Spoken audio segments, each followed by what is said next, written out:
નમસ્કાર ખેડૂત મિત્રો, સ્વાગત છે તમારું ખેડૂત ચેનલની અંદર। આજે તારીખ 12 જાન્યુઆરી 2024 ને વાર શુક્રવાર। આજના ઊંઝા માર્કેટ યાર્ડના તાજા બજાર ભાવ। તો ખેડૂત મિત્રો, આજે ઊંઝા માર્કેટ યાર્ડની અંદર જીરુનો સૌથી ઊંચો ભાવ 7,520 રૂપિયા જોવા મળી રહ્યો છે।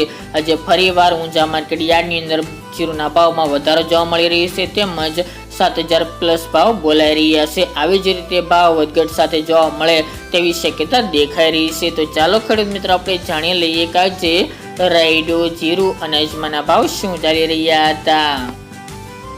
ખેડૂત મિત્રો, આજના ઊંઝા માર્કેટ યાર્ડના ભાવ જોઈએ તો જીરું 4750 થી 7,520 રૂપિયા, રાયડો 960 રૂપિયા થી 1,050 રૂપિયા, સુવા 1811 થી 2,021 રૂપિયા, ઈસબગુલ 2850 થી 3501 રૂપિયો, અજમો 1875 થી 3750 રૂપિયા, વરિયાળી 1360 રૂપિયા થી 2440 રૂપિયા અને તલ સફેદ 2800 રૂપિયા થી 3082 રૂપિયા। તો ખેડૂત મિત્રો, આ તાજના ઊંઝા માર્કેટ યાર્ડના તાજા બજાર ભાવ।